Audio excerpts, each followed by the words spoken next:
In today's video, we would like to explore with you the relationship between practitioner and client and how to create the best circumstances to ensure that it's going to be the most harmonious and to avoid possible conflicts. So we're going to give you an overview of some of the strategies that you can use as a practitioner to make sure that your client knows what the service is, feels safe in the presence, create a confidential space, and simply be able to communicate consciously between both of you so that, again, like Alku said, harmony instead of the wounds awakening. And if they do awaken, we will definitely be able to provide some keys that you can use to navigate yourself through these potential circumstances. So today we're going to go through three components. The first one is the what. What are you offering to your client as a service provider? The second point is the how, and it includes communication. And the third point is about money. How much you charge and what are the methods of payment and all that surrounds this aspect. So let's start with the first component, the what. Okay, so it's important that as a practitioner, you provide a clear understanding and communication to the client of what you are offering, how to do this, and to save yourself time and energy. You can have a pamphlet that clearly describes what you offer, visual representation of your work, anything that can be in service, a website, something where you can refer, hey, why don't you take a look at this? It has all the information you need. And if you have any other questions, feel free to contact me before we begin. This could also include the benefits that your service is providing. You can also be clear about what you don't promise. You can have, if you feel like it, terms and conditions. So anything that could provide clarity on what you offer, what is included and what is not included in your offer.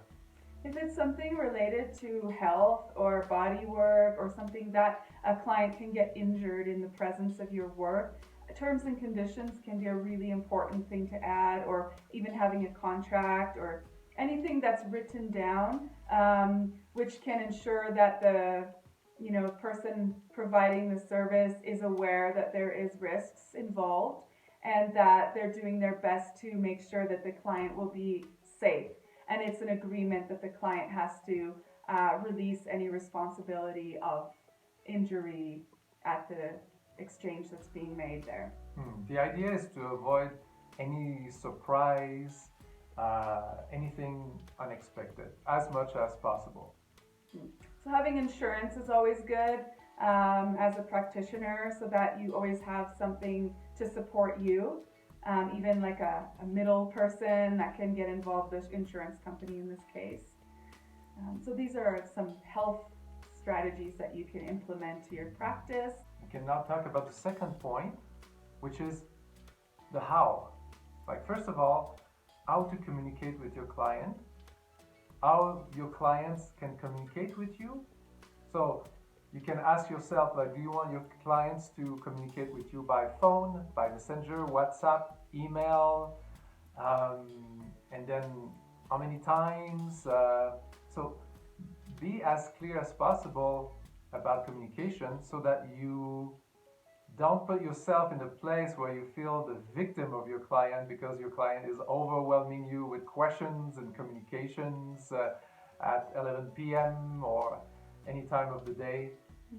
So what we've realized in our own journey is that it's always the responsibility of each person to respond at their own discretion. So somebody's sending you a message at 3 a.m. and you just happen to be awake. It's your responsibility to, like, okay, my opening hours are from 9 to 5, so I'm going to wait until it's 9 a.m. or 10 a.m. or when it's convenient for the practitioner.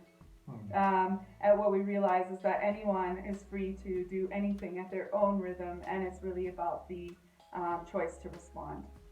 It's really the responsibility of the practitioner to create clear boundaries with their clients. So the how, do you want somebody to be on your personal Facebook Messenger, WhatsApp, to know what your phone number is, or do you simply want them to send an email? Do you provide a free consultation, and how long is that consultation so that the client feels heard, seen, safe, very informed about what they're receiving? Or is it just simply that when they arrive to the service that there's going to be a 5-minute discussion before? However you want to create it as a practitioner, your responsibility is to make sure that the client is well informed, that they feel heard and seen, that you know what they need, and that you're able to provide that in whatever context you create. Whether you charge for all of your time, whether you do provide the free consultation, all of that needs to be made clear.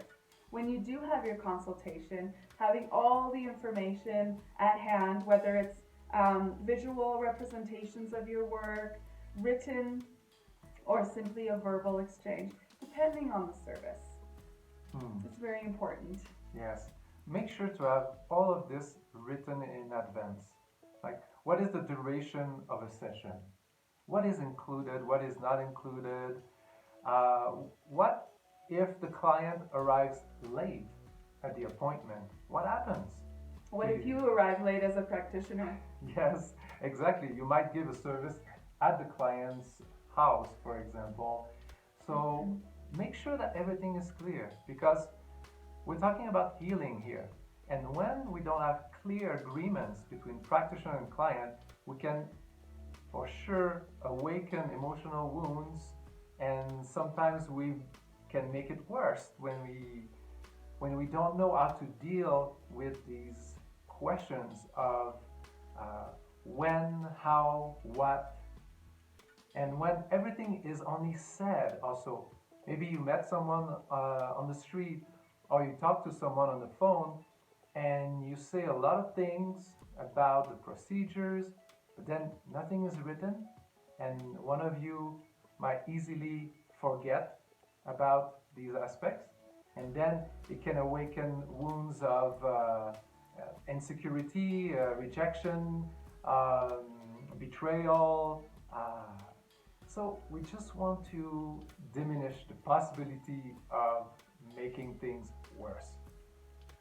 So before we jump into the exchange, the costs, and all of that, I just wanted to add that when we're doing healing work, it's very important to create a confidential space so that any information that's shared in the session, around the session, is really kept in a container of respect.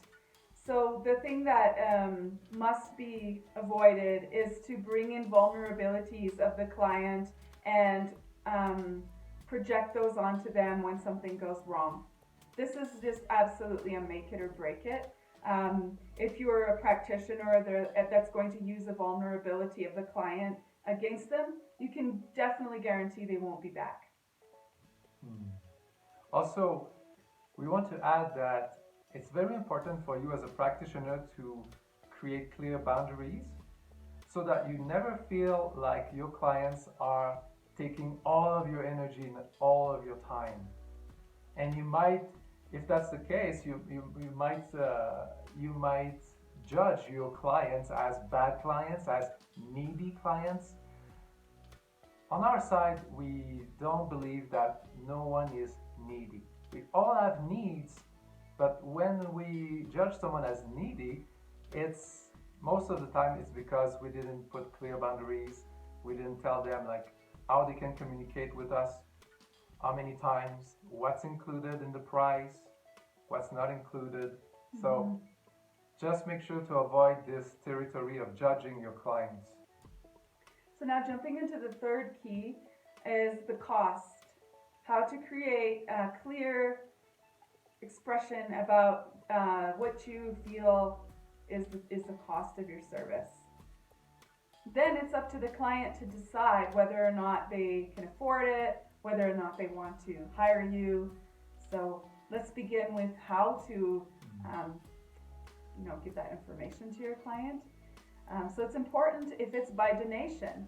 Sometimes people are still learning, are still in the process of discovering their gifts, but they still want to try, so they'll do by donation. If you simply keep it at by donation, that's one thing. You can do donation with a sliding scale, which gives an idea of how much the client would be informed that you'd like to receive. Or you can give a full price. So when you do by donation, as soon as you say that, you have to let go of what you're going to receive. It's now up to the client to give what they can. So if there's any dialogue around that feels accusations or you didn't give me enough or all of these things, it's really it's not okay. So once you do give the by donation field with no sliding scale, you have to let go as a practitioner and receive what you're going to receive. If you do the sliding scale, again, you've got a ballpark there that again, you can't really argue with what you receive. And if you do give a full price, it's clear. It's not up to the client to have to ask how much things are, but if things are really unclear, the client does have a right to make sure that they know before the exchange is being taken place. And so the donation thing is clear. We've said it. And if you are going to charge, how do you want to receive the money? Is it going to be before the session, half in advance, half at the end, or all of it at the end? This also needs to be made clear. You might choose to have, for example, decide to announce that the next 10 sessions are by donation, so that you have like a clear time frame of when you're going to work this way. And we want to avoid creating frustration. So it's really about an exchange of energy, so that you feel that you receive the proper amount of energy in return for the energy that you are giving. Also about time, you might announce that you are offering a 60-minute session for that price, but then because you didn't clearly express what happens if it takes more time, well, you might end up offering a 2-hour session for the same price and possibly create some animosity or some kind of frustration that you want to hide. So again, be clear, and if it's $10, it's $10, and you can always change your price in the future.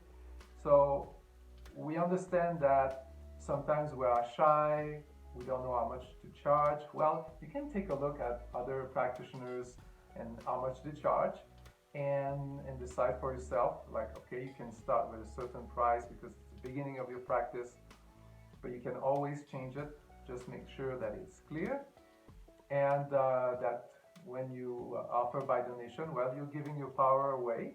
I'd be okay for a certain period of time, but we just encourage you to also value yourself, value your work. What are the benefits? What are the positive transformations that people will experience with your services? It has great value.